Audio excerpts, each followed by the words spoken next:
I wanted to tell you something that happened over the weekend that I think it's kind of hilarious, and I think you're the perfect person to tell.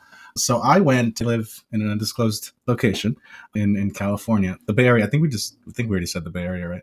At some point. At some point we must have. Anyway, so I went to a museum because I'm a disgusting gay West Coast elite, and so I was at this museum and I'm buying my tickets and I noticed that that the tickets are a little bit discounted, and even a membership is heavily discounted if you're an artist, right? If you're an artist, and I'm like, you know what?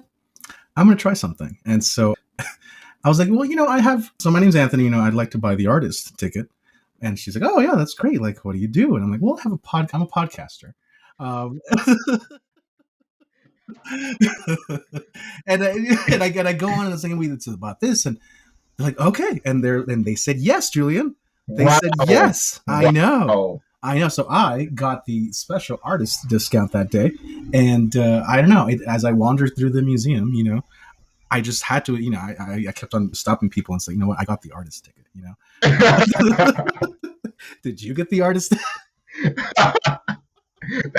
So yes, so I saved a little money, and I feel like this is the step up that we needed, Julian. Yeah, okay, because you and I are artists of the podcast arts, and I mean, this is an art. Words are our medium. And politics is merely the canvas, I don't know. Amazing. Well, so if you ever go to a museum, Julian, ask about this. Ask about the artist rate.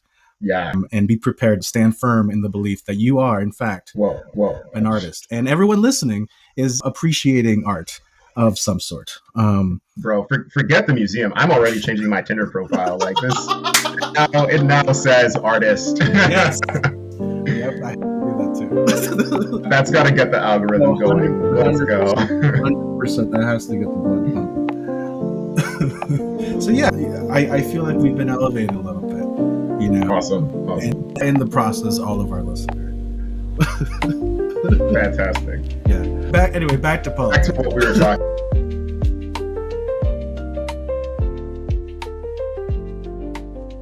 Hello, everyone, and welcome to The Elephant. My name is Julian, and I'm joined by my co-host, Anthony. Hi, everybody. What's up, Anthony? Hi, I'm Anthony.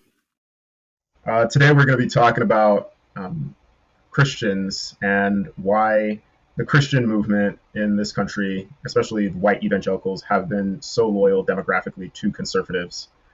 Why Trump, despite being probably the person everyone would least expect to garner the Christian vote. That's the most paradoxical sort of thing. I think that the Christian vote is, to me, because I know some Christians and they're pretty judgmental, but they've reserved all their judgment and they've become very forgiving. To the yes, so only forgiveness becomes the most important tenet of Christianity. Judge, Who am I to judge? But yeah, for some reason, and right, exactly. So yeah, Anthony, I want to start off just a little bit with a little bit of data. Christian affiliation in the United States in the 1970s was around 90% of all Americans identified as Christian. Today, that number is in the 60s, somewhere around 64. Still strong. And on 90, but it's still strong. Yeah. Our projections, currently demographic projections, still assume that it will decline in the future. And to me, that's the beginning of any conversation about why this Christian sort of nationalist evangelical white movement is taking place. They are staring in the face of demographic change, much like the other categories that we talked about, especially white Anglo-Saxon Protestants last time. But you're staring in the face of essentially being replaced by not other religions, but in the United States case, mostly non-affiliated. Mm-hmm. So, Anthony, I don't know. What do you think about these changing demographics for Christians, and is this what has pushed them towards conservatives? I mean, also, you have to point out the nature of church itself lends itself to, it's a community, right? So it's community organizing at the highest level, right? I mean, Democrats do it as well, right? There is no Barack Obama without the Black church, right? They're very, very organized. And white evangelicals are no exception to that. They know how to mobilize, right? They have almost endless resources. The question here, right, is why Trump, right? Why marshal all these resources for him? And I think that you're onto something. Yeah, I do think that there is a narrative in right wing media that Christians are being persecuted, right? um, that professors are going after students for being Christian, and that the utopia, right, the America founded on Christian values, is being replaced by a secular, you know, gay, trans, black and brown America founded on lawlessness, right? And yeah, and the grooming of children and all sorts of nastiness and all sorts of sin, right? Hmm. Hmm. And this idea of moral outrage, which is very thin. It's a very thin moral outrage, and it's mostly, yeah, this, at least the leaders, right, that are fomenting this. It's, yeah, political organizing at its finest, right? And I think that for me, Christians are really needled and egged on by this constant losing of these cultural battles, these big cultural battles that they seem to be taking on. You think about, when you're in school, in public school, you learn about things like the Scopes monkey trial, where the right. Christians were like anti Oh, evolution. evolution. Evolution, yeah, that was that got the Christians' blood boiling, right? Like, how dare they take God out of schools, prayer out of schools, right? Like, that has been a huge issue in America. And it's largely kind of spiraled from there. I think that you also have the fights on gay marriage as being another one that Christians have largely lost that cultural battle, if you will. That now the majority of Americans feel that gay people should have the right to get married, and I think many Christians feel that that is just religiously, theologically wrong.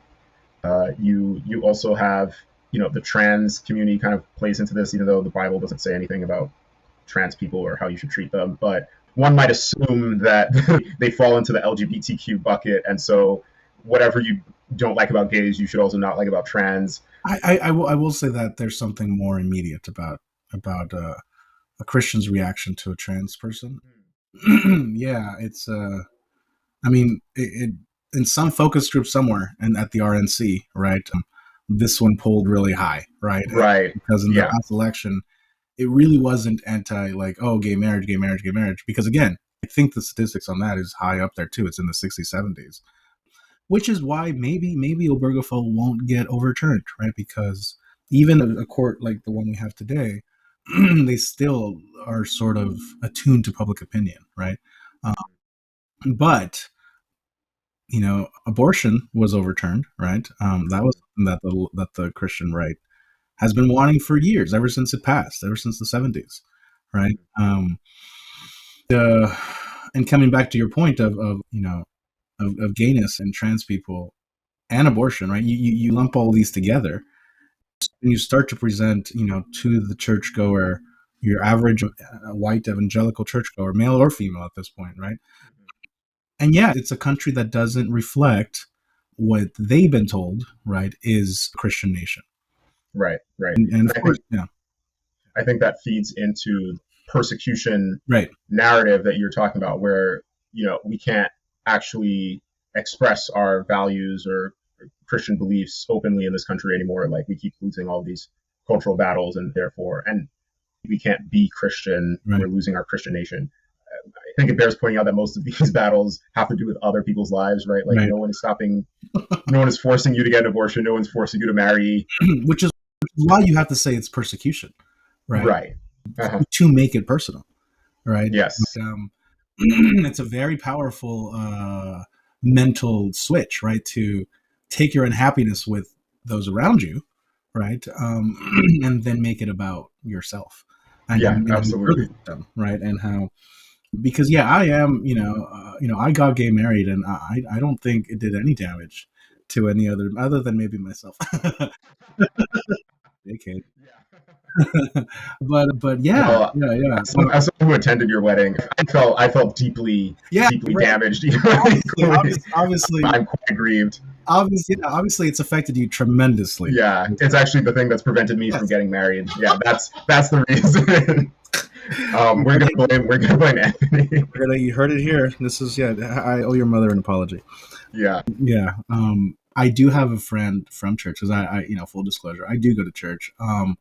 And he said, talking about mothers and gays, like, he says that he likes living in California because because the one thing that his mother wants to, who's also, a Christian, right?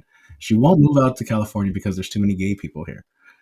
Yeah, yeah, yeah. And so this particular person loves the fact that she will never move out here because she doesn't want to live near her mother, which is a whole other can of worms. But we're not going to. And so he appreciates his gay friends because they act as a magnet. Amazing, amazing. But I think that the rest of the country does see California that way a little bit.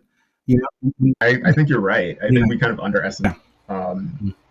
and there's this element of, well, in California everybody's gay, so that's what's going to happen to the rest of the country. Right, exactly. Eventually. Unless we act, right, and unless we elect this man, right, that as, oh God, and Christianity has lent itself to being abused by those in power, right? Since the Middle Ages, I mean, since Jesus left, right? Like in Acts, there's stories of people robbing from the church, or because once you get all these people congregated somewhere, that's power, right? Mm-hmm. Yeah. The fact that you can create a community around an idea, oh my goodness, like that's the start of a movement. And it was, I mean, Christianity is a movement that has, I mean, and Buddhism and all these powerful ideas, right, have been movements that have changed the world. So there is no denying that there's power behind people's religious beliefs, right? And in the congregating of people around a system of beliefs. And so, this is not new, right? People in power using Christianity to advance their power. That should not surprise anybody, right? And Donald Trump, reprinting the Bible and putting his name on it and trying to make a buck out of it is appalling that a president would do that, right? But it's not new, right? Yeah. It hasn't happened in a while, but it hasn't happened that blatant in a while. But yeah. I think that. Why do you think that he's so appealing? Yeah, I think you kind of hit the nail on the head there, Anthony, with the appeal to power. I used to wonder about why would, like a thrice divorced megalomaniac that's like obviously narcissistic, obviously vain, like obviously a lot of things that Christians, rapist, traditionally preach against. Why would they gravitate towards him? And there's this reporting from a journalist named Tim Alberta from The Atlantic, who wrote a book called The Kingdom, the Power, and the Glory, where he basically talks about how Christians see Trump not as a model religious role model like figure. They see him as a figure that will use his power to advance Christianity. Someone like, I don't know, a Constantine. I think they liken him to, God, what's his name, King Cyrus in the Old Testament. Right. So not part of the Jewish people, but right. in a position, right, that sort of elevates the Jewish people within the society. Right. And that there's this statement that he kind of quotes where he asks somebody, why Trump when he's so different? And they say, well, it's because he's so different. He can do the things that we can't. Right. Like they don't want to get their heads that desperate. Are they that desperate? Is the idea of a godless America that hanging that heavy in their mind? That they go to this, rapist. Yeah, sadly, yes. There's this just huge fear that, like, I mean, if you're, and we've seen this in the past, you think of something like the Spanish Inquisition. Why would you round up and torture these people? It's like, well, we have to save their souls. Like, their mortal suffering is nothing compared to their eternal soul, right? And there's some, I think, element of that logic here where there's an acceptance that, there's some people that have to be purged and difficult choices have to be made, but ultimately to make this a safe country for not just the physical world, but also the spiritual. To be fair, there's extremists in every single, ideology. There's extremist Buddhists, right, that did a genocide, right, in Burma. Obviously, I'm not going to talk about Islamic extremists because I don't want to get canceled. But the only reason I'll mention that is because I do believe that Christian extremists here in America are our version, right? They're the American Taliban, Mm-hmm. right? Right. Yeah. And they have no shame in using people's sincerely held religious beliefs, right? And again, I don't think you and I are calling every single churchgoer that goes to church on Sundays, right, in Iowa or Illinois, the American Taliban. We're not. I'm not doing that. What I'm doing is I'm calling leaders of this movement, right, that move their congregations, and inflame their passions to see this person that is not a Christian in any definition of the word, right? Because he's going to help their cause and their church get bigger. Yeah, absolutely. Now, we can talk all day about how these sort of religious extremists have co-opted, I think, well-meaning Christians and well-meaning faith communities to endorse someone as reprehensible Donald Trump. But I do want to spend a lot of time today talking about people that I think have equally played a part in making all of this problem more pernicious, and that's liberals, that's Democrats, who I think have largely surrendered religion to conservatives, which is flabbergasting to me because in the 70s, right, when 90% of Americans were Christian, Christianity was pretty bipartisan. I mean, conservatives always had a little bit of an edge, but it wasn't till after Jimmy Carter that you start to see conservatives trending further and further towards conservatives and religiously unaffiliated trending more towards liberals. And I think there's structural reasons for that, right? Democrats and their liberal base tends to be more diverse, right? You tend to have more ethnic people, women. So I think that a lot of that monolithic religious affiliation was present to erode, right? And you don't want to alienate your Muslim voters. You don't want to alienate your Hindu voters or your atheists and agnostic voters by talking a lot about religion and Bible thumping, right? Whereas on the Republican side, the numbers just aren't there for Muslim voters, right? Right. Like who needs to outreach to them on the Republican side? So there seems to be like a intellectual sort of equality driven, our party needs to inclusive, but the Republicans are looking at it as a numbers game. Like there's just more Christians, Right. Which is like, they know how to play politics. Right. We don't. No, they're great at it. And but I think that no, and I don't want to sound conspiratorial, but I do think that this has been planned for a while, and this and I think it comes from, like you were mentioning, way back in the 70s, where you start to see, right after the counterculture, right, and America is changing into a more secular society, and and we're still living in the backlash. We're still living, all these years later, we're still paying for the hippie sins. So, yeah, definitely. There's a story that Alberta tells in his piece where he's talking about Jerry Falwell Sr. Getting really animated after Jimmy Carter gave an interview to Playboy magazine. And he was like, this just proves that we are in moral decline, right? How quaint was the 70s? Yeah. Jerry Falwell Jr. How would he have reacted to grab them by the pussy, Right, exactly. And for those that don't know, like Jerry Falwell Sr. is the president of Liberty University, like a classically conservative religious university in America. But we've come so far from there where Jimmy Carter is just giving an interview to Playboy. Like now, I think in response to that, he said something like, I had lust in my heart. Something like that's a very famous quote, right? That's a very famous Jimmy Carter quote. Which is honestly like very honest. That's a honest confession of very almost revered position from a person in a very revered position to like admit that in his heart there are times when his and to take that and now warp it into the sign of moral decline in the country. And you fast forward to today and you can find multiple pictures online of Jerry Falwell Jr. with Playboy and bunnies and all manner of morally reprehensible individuals. So it's kind of crazy that we've come from that hippie 70s period to now, where apparently we're being punished for the sins of Jimmy Carter. Yeah, I know. But it's fine, I guess. But I think like with Democrats, Yeah, Jimmy Carter gave an interview to Playboy, and now gays can't get married.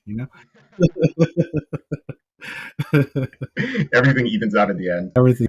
But yeah, you have Democrats who I think, for very good, well-meaning reasons, try to unelevate the importance of religious identity when talking about politics. They kind of try to separate those two out more than conservatives.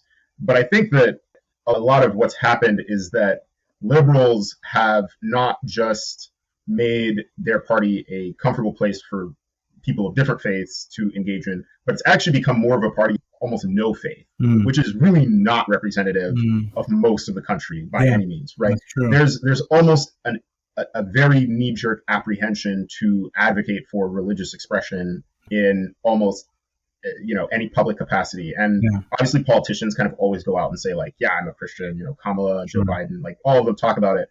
But you think of some of these weird culture wars, which conservatives love, like, don't say, we're not allowed to say Merry Christmas.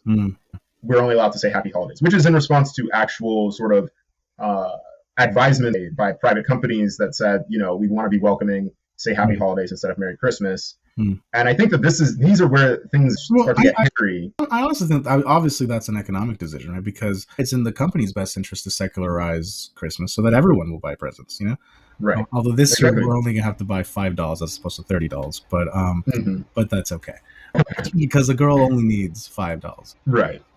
Yeah, and so it's very interesting how the economy, right, pushes politics, but then it reverts back as this is persecution, and yeah, I think I once saw a segment on Fox News on how Starbucks had changed their cups, that they don't, not only do they not say Merry Christmas, but they don't have a Christmas tree or like a star, right? They only have Santa Claus, and that was like the news that day, and I don't know, maybe, I mean, and it's very interesting that Americans feel moral Christian outrage through the products that they consume, which is an extremely American thing to do. Right.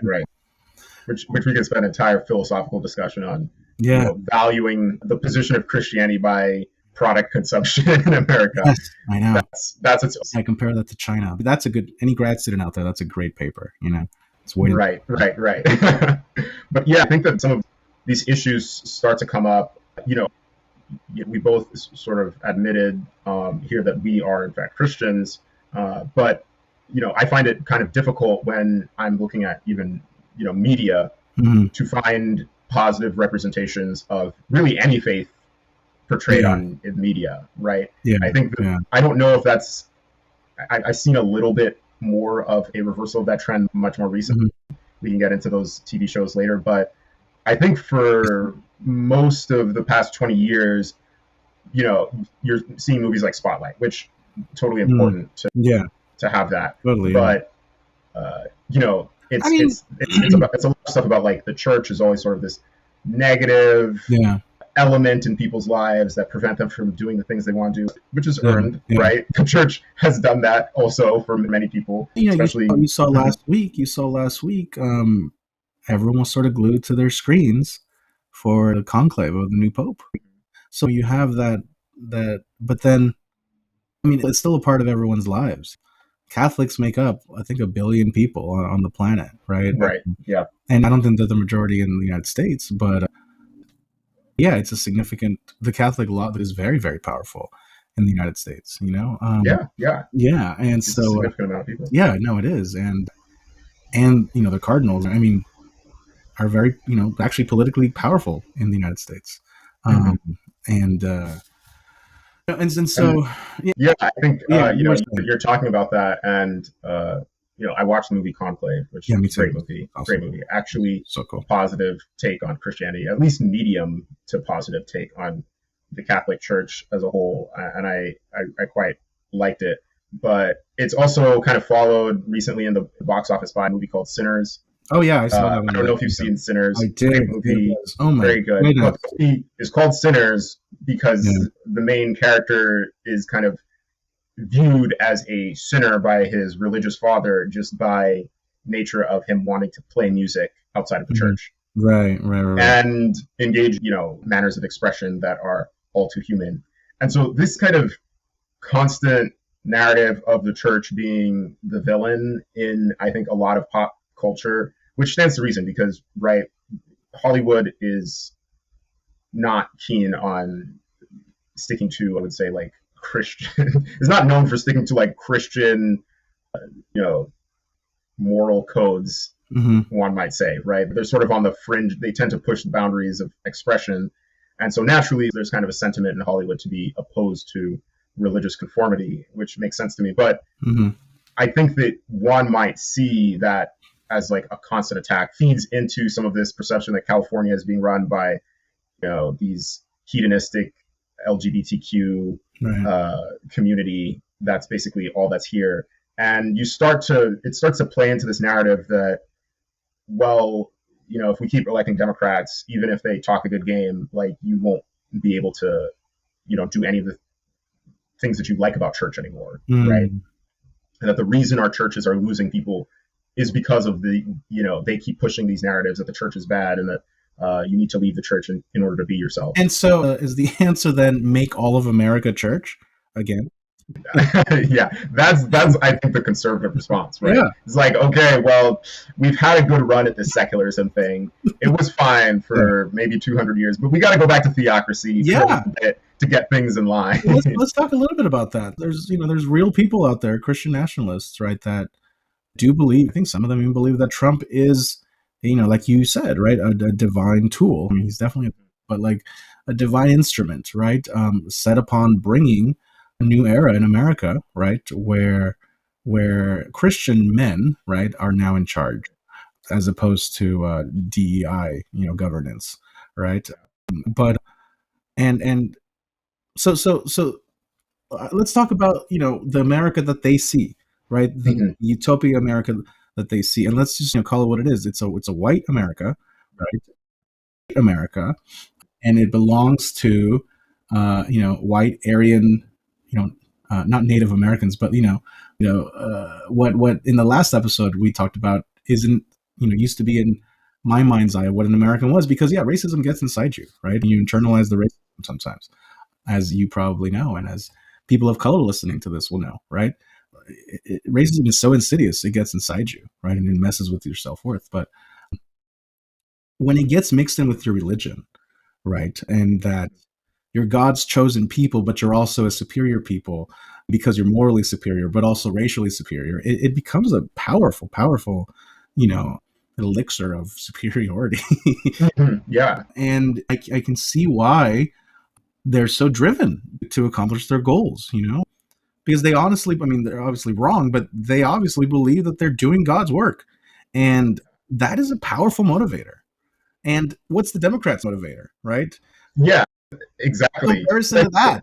It's, Exactly. Like they have this yeah, this spiritual mission yeah, to carry out, and we're sitting around, I don't know, talking about the Constitution. Like the Constitution, bro. I have the Bible. Like right, what do right. you? Yeah. And I think that's one of the frustrating things is that, and why I think that That, there's by the way, heavy what blame. you just said hurt me, because that's literally what I think. We have the Constitution, but it's no, you're right. There is no, you can't compete with God told me so, you know?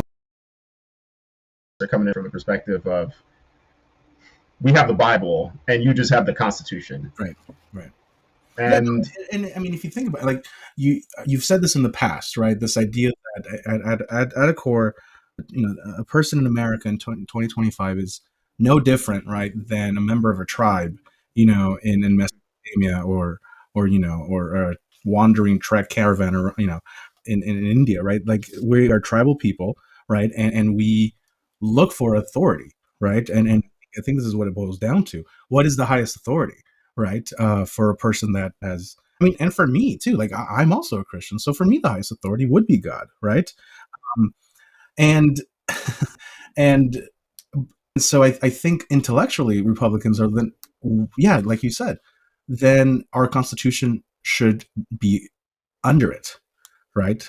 Um, which is a very logical step, but it's actually not biblical, right? Like you're supposed to, unless you were a king, with this whole that whole thing. But like Jesus operated in a government, right? And he was very clear that you give to Caesar what is to Caesar, right? And to God what is to God, right? And I don't think Jesus's plan on earth was to. Oh, by the way, we have to talk about Jesus at some point in the Christian episode, right? Yeah, absolutely. You Now's as know, good a time as ever. yeah, and I don't think his plan was to set up, the Department of Homeland Christian Security. advancements. Yeah, Yeah. you don't think that was his plan to set up a government like that. I think it was obviously a spiritual crusade, a moral crusade, a metaphysical crusade. And I think that Republicans that use religion like this obviously reduce the power of the idea. And like we said earlier, or maybe like we'll say later, um, um, um, this idea is not new, right? Christianity has been used to advance petty people, right? Because they take advantage of the gathering, right? Yeah, I think that, Christians, like any other group, get very concerned with numbers, right? Like how many Christians there are, how many Christians mm, there are in our church, how many Christians there are in our country or neighborhood. And I think that that boils down a lot our human desire for power and safety. That the more of us are in this tribe is like the safer we'll be. mm, And the less of us there are, then like the more chance we'll be that's a good under point. attack. Mm, And I think that Jesus was very much about sort of breaking that human narrative of being concentrated of things like power and majority, right? When he says that like blessed are the meek, for they shall inherit the earth, and blessed are the persecuted, the poor in spirit, right? He's not talking about people running the country, mm, okay? He's not saying blessed are the kings and the presidents and the Supreme Court. Like he's talking about blessed are the people that are being roughshod over by the government or right. whatever, right? Mm, The goal of Christianity is not to gain power over the government. That is not the end goal of Christianity. But I think for many Christians, they couldn't see anything but that being the end goal, mm. right? And And I think that the idea of what a Christian is has changed. Yeah, and the nature of Protestantism, right, is used to be a skepticism, right, towards authority, towards the church's authority, right? And now we have evangelicals that are coming back, and now they want to put the church back into the government, right? And so, like I said, it's nothing new. It's just showing up in 2025 as you said something. Most of these crusades are Christians trying to control other people's lives, right? Or make the choices that they think the Bible tells them to make, the choices that everyone has to make, because it's backed up by law. If it's made illegal, right, then they won't do it, right? And it's not like, for example, I don't know, to have an abortion, right? If you believe it's a sin to have an abortion, don't have one, right? But that doesn't mean you're assuming that everybody has read the Bible and has an interpretation of it like you do, which is not true. And if it needs to be a law for it to be morally right to you, then I don't know if you know what morals are, right? Morals, right. Exactly. you know? And I think that we kind of had that understanding for a long time in this country that there's a difference between the laws that the government puts in place for the sake of governance and the laws that govern a person's moral life, right? I think there's a lot of things that the church sort of frowns upon or has frowned upon for years that we don't try to outlaw, right? Like divorce. And I don't think divorce is Right. necessarily a sin, but I think that divorce has not never been seen as, Christian. The idea of divorce in Christianity has never been seen looked on favorably, but it's totally legal, and no one goes around trying to find and persecute divorced people anymore, thankfully. And they're lying is a sin, and there are no laws against lying unless you're like Right. committing perjury or fraud or something like that, right? Which are like pretty niche in the Mhm. grand scheme of things. Yeah, and I think it comes down to in the Bible there is a theocracy established. You could argue it's a theocracy, right? The Israelites fleeing Egypt, right, and being led by Moses, and handing down the Ten Commandments, and so the Ten Commandments, right, are thought of as, well, yeah, God's law, and therefore, you have the Constitution, we have the Ten Commandments, right? And And it's and interesting that you say you. Sorry to no, cut yeah, you off no, slightly, but I tend to go around asking people this question nowadays when they don't, they either profess that they are Christian and they care a lot about their Christianity, or they don't care about Christianity at all. And I ask them, what do you think the most central rules of Christianity are? Like, what are the most central commandments in Christianity? That is like the core Christian beliefs. And naturally, most of the time, they say Ten Commandments, right, and they yeah. say, Well, it's you actually sort of not let them true. on. You sort of let them on with the I commandments. sort of do. I sort of lead them on. I sort of do, but It's fine. No, yeah, yeah. Keep going. and they go, well, I mean, I try to be as fair as possible, but they kind of say the Ten Commandments, and I say, well, that's not really true. And they're like, what do you mean it's not true? Of course it's the Ten Commandments. And I Mm. say, ask your phone, ask the AI, according to Jesus, what are the most important commandments in Christianity? Oh, that's a good one. And the AI never fails me, Anthony. It never fails me. It will say that the two most important commandments in Christianity are love God and love one another, and all other commandments flow from those. And they quote Jesus. Well, you see, it's programmed by godless sodomites, so you can trust. Exactly. What would it know? But you have to say according to Jesus, or else the AI will give you the Ten Commandments or something, or some amalgamation of those things. Oh, that's amazing. Yeah. So that's my little trick I these don't even days. know what to call that, Julian. That's a Jedi mind trick right there. Yeah. If you ever want to prove that you know more about Christianity than like the next Yahoo that you're Sure. talking to, Oh, I um, can't wait for the next time I have to prove. Wait, maybe you'll be at another museum where I'm like, I am an artist yes, yes. and I know more about Christianity than you. Uh, But I do wish that we could get to this place for Democrats where they can make moral arguments again that are from a place of their own faith. And I don't mean that to mean just Christians.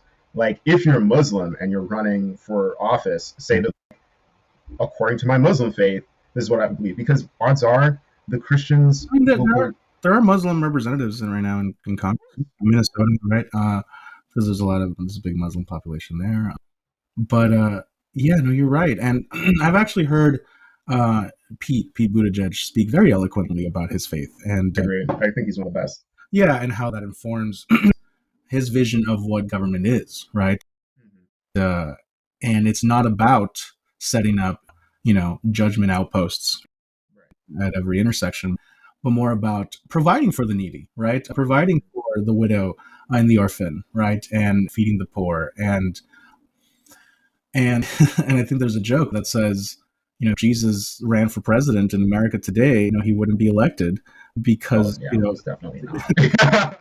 Republicans would think of it as a communist. Liberals, I don't know. We'll find a tweet he once tweeted in 2008, Right.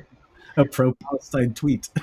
Yeah, I think there's all these Yeah. arguments, when it comes to immigration, when it comes to Israel Palestine, when it comes to Mhm. uh, LGBTQ people, that really would be better served by people saying that, well, this is not what Jesus would want us to do Right. to these people, Yeah. Yeah. right? What would Jesus do in this situation? Well, he wouldn't want us to bomb, Gaza to rubble. He wouldn't want us to turn away refugees Right. left, right, center, except for maybe the Afrikaners. They don't really. they don't really, He they don't really really need it. stretched out the definition of, and I think this is the Yeah. most. I mean, this. Maybe he would let in the Afrikaners, and No, that's just no, me. no, no, no. Trump. I mean, his lasting legacy for the second term will be that he will just destroy all sorts of precedent Yeah. and really just stretch out our constitution and our democracy to the point that it's just crumbles. Yeah. And if Republicans win the White House again, Oh, then that's it. We're done. Exactly, and pack up your end times, backpack and head for the goal, guys. And look, I ended with persecution because I am, yes, an Adventist, and yes, we are the most persecuted-minded people. yeah. Uh, Tell me about yeah, it. I know, and because again, it's a very, it's a very interesting intellectual sort of paradigm to exist in, right? And as a behavior modification, it's very effective, right? To put you in fear, right? And to put you in outrage. And when that's what's motivating you, you can be a very lethal force wherever you're directed at. Yeah. And if it's to the polls to vote for Donald Trump, it's not beneath them to use Bible stories to get you to vote for their candidates. Absolutely. Well, let's we've covered why Christians have been so supportive of Trump and why Democrats have largely ignored Christian appeals. Let's end on what can we do better to change this trend of Christians so ardently, especially white Christians, right? Not all Christians. Hashtag not all Christians. How can we turn this into something that once again makes Christianity not white Christians either, you know? Yeah, yeah, true. No, of Very course true. not. Of course not. I think but a very powerful, loyal, portion of the people that voted, right? Because it was not a high turnout vote, and that's also a problem. The fact that talk about democracy shrinking, right? From 2020 to 2024, like 2020 was a huge turnout, and even that was low compared to other countries, right? And so sometimes, Julian, I will sit on my balcony and say, maybe we brought this on ourselves, and maybe this is what we deserve. We're tuning out and making apathy and ignorance sort of the national pastime. Yeah, very true. So, and then hopefully, these next 4 years are going to be sort of like a cold plunge, and will wake people up. That if they want to live in the America that they, if I want to live in the America I grew up in, right, I have to fight against this. And you are seeing pockets of resistance, and even in red states, and especially in evangelical circles, because there were a lot of false promises. There were a lot of false promises, and and I think I saw there's footage of Chuck Grassley's town hall in Iowa, right, and his old white constituents, up in arms of bringing that man back from El Salvador, right, and that really hit home. Like, he did nothing wrong, and he's a legal permanent resident, right? Like, the injustice of it there is a sense of justice if you're a Christian, and it's hitting that nerve of, this is not right. Right. And I think that that's important to remember, because if you're not religious, this might be not as apparent, but I think that religious people are quite beneficial to America in a lot of ways that are not just religiously affiliated, right? They're better. They tend to vote more. They tend to be more charitable. They tend to volunteer more. And so there's a whole host of like externalities, and that's not to say that other people that are not religious aren't great and that all those things matter to them, but that's just what the data shows. And so losing religiously affiliated communities does start to chip away at some of the civil society that makes our country work, which is underrated in its importance. And I think that what you have to be able to harness that constituency for good and appeal to persuasions by saying, look, we are interested in justice, and we are interested in you being able to practice your faith, but this is not the way to do it. This is not the guy. This is not the horse you want to back to get things that you want. And I think that in order to do that, you do have to sort of make it a country that isn't, in secular public life, not about not talking about your faith, but in everybody being able to talk about their faiths equally, right? There's often the conversation gets brought up where people ask, we can't teach religion in schools, and so I can't like express myself in school or something like that. And I don't think that the response should be, well, if we teach your religion in school, then we have to teach every religion in school because that's what's most fair.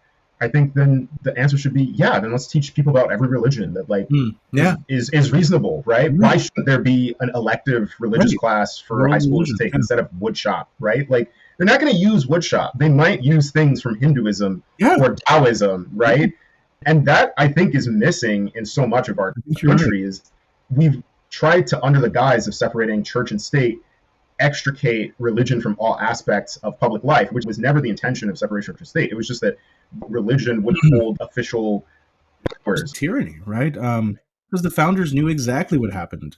They were incredibly, weary, right, of like the papacy, right, and Catholic countries, right, that um, yeah, no, the Catholic Church was very powerful back then, right? I mean, it still is, but like politically powerful, and even in England, they saw the Church of England when when they were involved with the king, weird stuff happened, right? And hardcore oppression happened, right?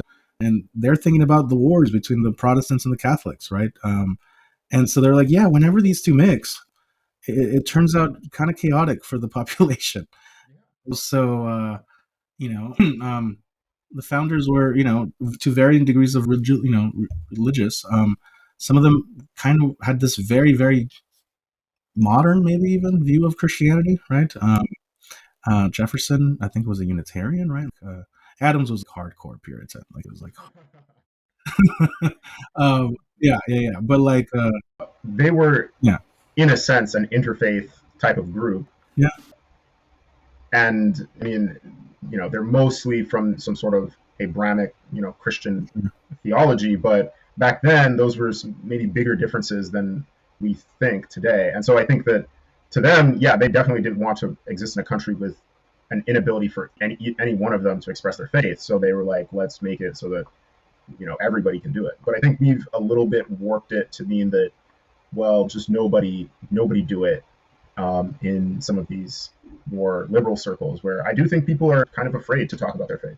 well, and yeah, and I do think that that liberals, a little bit of conservatives, in that they feel a little bit persecuted by, and sometimes it's warranted, you know. Well, like reversing Roe is pretty aggressive, that is pretty drastic, and but you're right. I think that how liberals view Christianity or just religions, it's a little bit of a distance, and they do not realize that this is an important part in a lot of people's lives, right? And I think that there's an assumption that it's just an idea that people have. It's just, no, for some people this is like, this is where they take their lifestyle sort of guides. This is culture. This is identity. This is metaphysical sort of identity, right? This is powerful stuff. And you're right. I think it's been uh, mislabeled and belittled, right? And uh, and misused by the left. And maybe that'll change, huh? Well, we can only hope, but that's why we're talking about it. Yeah. And hopefully these conversations stick with people and they inspire more conversations from there, and it branches out. I think we can call it there. That's our show. Thanks so much, Anthony, Yeah, for. if you want to talk to us, just email us at emo forthcoming. Spoken like a true artist. Yeah, exactly. Take care, everyone, and stay well.